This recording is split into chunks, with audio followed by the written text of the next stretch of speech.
전남 동부권에서는 현재 여수와 순천, 광양, 고흥에 주민 300여 명이 코로나 감염 검사를 의뢰한 것으로 집계됐습니다. 아직 코로나 확진 환자가 나오지 않았지만 주민들의 불안은 가시지 않고 있습니다. 지역 선거구에서도 더불어민주당 경선 후보들이 속속 압축되고 있습니다. 광양 곡성 구례 선거구는 2명의 후보가 열띤 경쟁에 들어간 가운데 아직 후보가 결정되지 않은 여수 갑과 순천 선거구에 대한 관심도 높아지고 있습니다. 여수항을 한눈에 조망할 수 있는 남산공원이 본격적인 조성 공사를 앞두고 있습니다. 하지만 사업 구상을 두고는 반론이 만만치 않습니다. 네, 시청자 여러분 안녕하십니까? 월요일 밤 여수 MBC 뉴스데스크입니다. 전남 동부 지역에서는 아직 코로나19 확진 환자가 발생하지 않았지만 위기 경보가 심각으로 격상되면서 시민들의 불안감이 커지고 있습니다.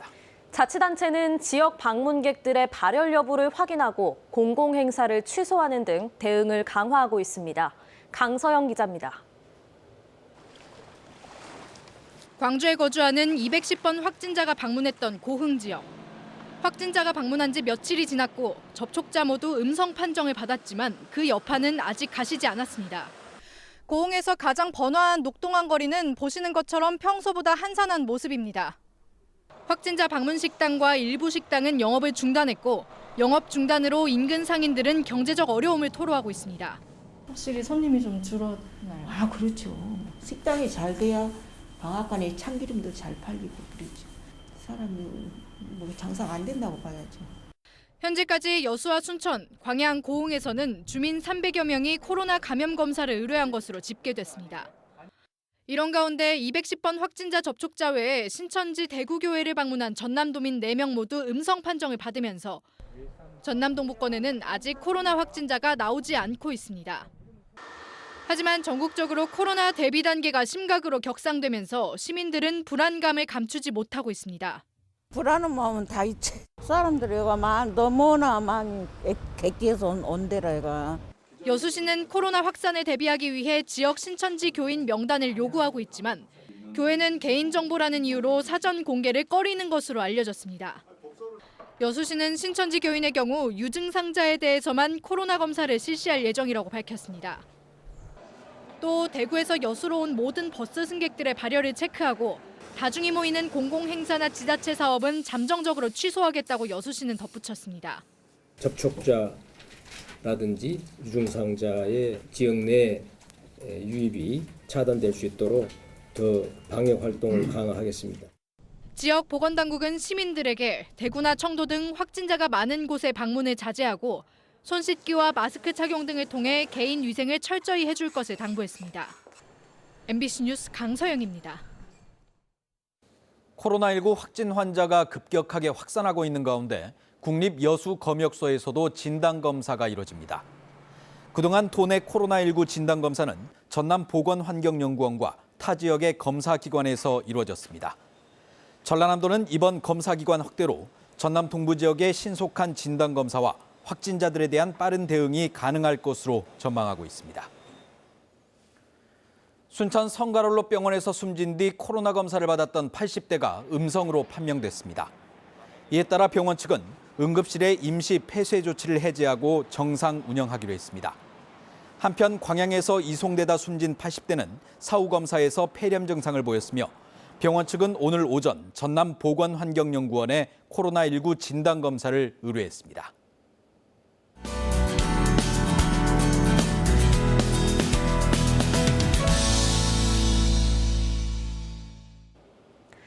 광양 곡성 구례 선거구에 더불어민주당 경선 후보가 2명으로 압축되면서 선거전이 더욱 달아오르고 있습니다.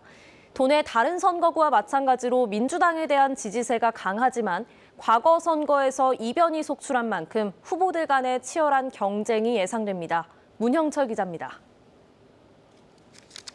더불어민주당 광양 곡성 구례 선거구가 2인 경선 지역으로 확정됐습니다. 민주당 공천관리위원회는 권영엽 전 대통령 비서실 균형인사비서관과 서동용 전 문재인 대통령 후보 법률인권특보를 경선 후보로 결정했습니다. 다른 지역보다 뒤늦게 경선 구도가 정해지면서 후보들은 선거구에 포함된 지자체를 넘나들며 지지를 호소하는 등 선거운동에 박차를 가하는 모양새입니다. 상대적으로 늦게 선거운동을 시작한 권양엽 예비후보는 다양한 당직 경험과 청와대 근무 경험을 강점으로 내세우며 경선 승리를 자신하고 있습니다. 서동용 예비후보도 지역에서 이어온 변호사 활동을 바탕으로 다양한 공약을 제시하며 본선 진출에 자신감을 내비치고 있습니다. 민주당이 경선 확정 지역을 대상으로 총선 후보 결정을 위한 1차 경선에 들어간 가운데 광양 곡성 구례 지역은 다음 달 초에 경선 절차가 진행될 것으로 보입니다. 이런 가운데 현역 국회의원인 정인화 의원은 무소속으로 선거 레이스를 완주하겠다고 밝혔습니다. 광양 곡성 구례 역시 다른 지역과 마찬가지로 민주당에 대한 지지세가 강하지만 지난 지방선거에서 무소속 후보가 시장에 당선되는 등 이변이 이어진 만큼 여당 후보들의 부담감은 적지 않은 상황입니다. 여기에 민중당과 정의당 등 군소정당의 견고한 지지층 역시 선거 판세를 좌우할 변수로 거론되고 있습니다. 한편 전남 지역 10개 선거구 가운데 여당의 경선 후보와 단수 후보가 확정된 곳은 모두 8곳. 여수갑과 순천 선거구 2곳만이 아직 안개 속입니다. 순천의 경우 선거구 획정에 따른 분구 가능성으로 결정이 지연되고 있고 여수갑에서는 여성 후보 전략 공천설 등이 흘러나오고 있습니다. MBC 뉴스 문형철입니다. 바른미래당과 대한신당, 민주평화당이 합당을 선언했습니다. 3당은 오늘 국회에서 각각 최고위원회의를 열어 지난주 합의한 합당안을 의결했고 3당 대표 명의로 합당 선언문을 발표했으며 이로써 20명 안팎의 의원이 참여하는 호남 기반의 제3당이 탄생하게 됐습니다. 통합정당의 대표는 바른미래당 김정화 대변인이 맡게 됐고 3당은 정당 명칭 등을 논의해 선거관리위원회에 정당 등록을 마칠 예정입니다. 더불어민주당 김승남 예비후보가 연안 여객 준공영제 도입의 필요성을 제기했습니다. 고흥, 보성, 장흥, 강진 선거구 더불어민주당 김승남 예비후보는 지역 섬 주민들의 교통복지 증진을 위해 연안 해상교통을 대중교통에 편입하고 준공영제 확대로 해상교통 운영체계를 개선해야 한다고 주장했습니다. 김 후보는 또 관련법 개정을 통해 연안 여객선을 대중교통 수단에 포함시킴으로써 운항시간 확대와 함께 운임을 지원할 수 있는 근거를 마련하겠다며 입법 추진 구상을 제시했습니다. 오늘로 예정됐던 여수 MBC 경선 후보 TV토론회의 무산을 둘러싸고 후보들 간 공방이 이어지고 있습니다. 김회재 민주당 여수을 예비후보는 기자회견을 통해 국회의원 후보자의 자질과 본선 경쟁력을 검증하기 위한 TV토론회를 정기명 후보가 거부했다며 경선 상대자인 정 후보를 공격했습니다. 이에 대해 정기명 후보 측은 김 후보가 상포지구 관련성 등 전혀 근거 없는 의혹을 제기하면서 건전한 정책 대결의 여지를 스스로 없앴다며 검찰과 선관위에 고발해 법적 책임을 묻겠다고 밝혔습니다. 네, 여수의 전경을 한눈에 볼 수 있는 남산공원이 본격적인 조성 공사를 앞두고 있습니다. 그동안 조성 방향을 놓고 논란이 많았는데 공사를 앞둔 지금까지도 반론이 적지 않습니다. 보도에 박광수 기자입니다. 호수 같은 바다와 점점이 박힌 섬들. 시원스레 뻗은 연륙교 주변으로 어항과 옛 도심을 한눈에 볼 수 있는 곳. 여수 남산공원입니다.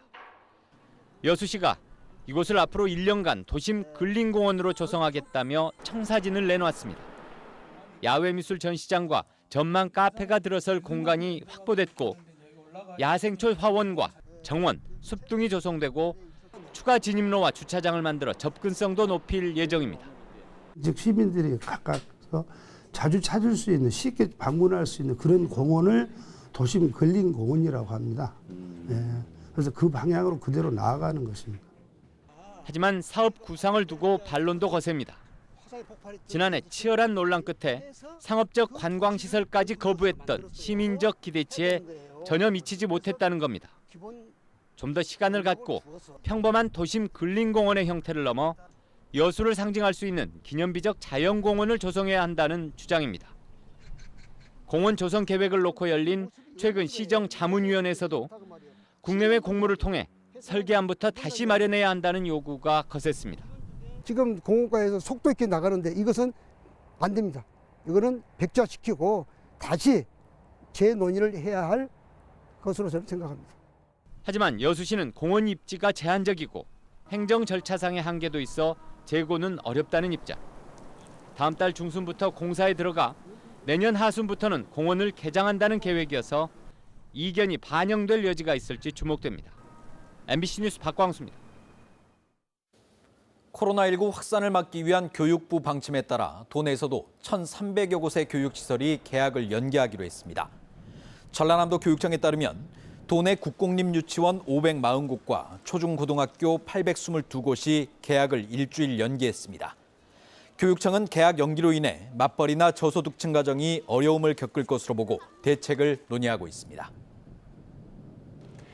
광양시가 미세먼지 저감 사업의 일환으로 올해 약 18억 5천만 원의 예산을 확보해 전기자동차 구입 보조 사업을 진행합니다. 시는 올해 17억여 원의 예산을 확보해 시민들이 전기자동차를 구입할 경우 최대 1,660만 원까지 차종에 따라 차등 지급하기로 했습니다. 또 올해부터 시범적으로 전기화물차 구입 보조 사업도 시작해 선착순 4대에 한해 대당 2,600여만 원을 지원할 예정입니다. 전라남도가 올해 해양환경 개선과 수산자원 조성을 위해 67억 원 규모의 인공어초 시설 사업을 추진합니다.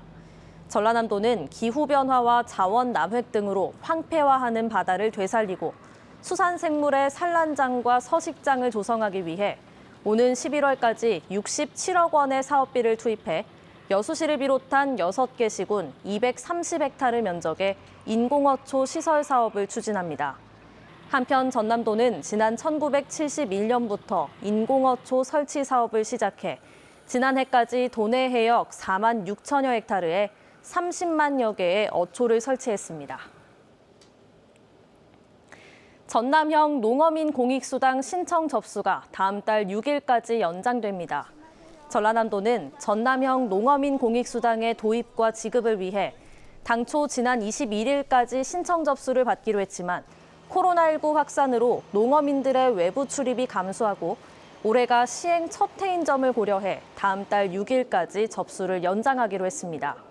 전남형 농어민 공익수당은 지난 2018년 12월 31일 이전부터 전남에 거주하면서 농어업에 종사한 농어업 경영정보 등록 농어민으로 5월과 10월 각각 30만 원 상당의 지역 상품권을 지급하게 됩니다. 정부의 농산물 수급 정책에 대한 비판이 이어지고 있습니다. 대한신당 윤영일 의원은 최근의 대파값 폭락 문제는 정부의 수급 예측 통계에 실패라며 농식품부가 장기적으로 농업 통계 전담 부서를 신설해 채소류의 수급 예측을 일원화해야 한다고 밝혔습니다.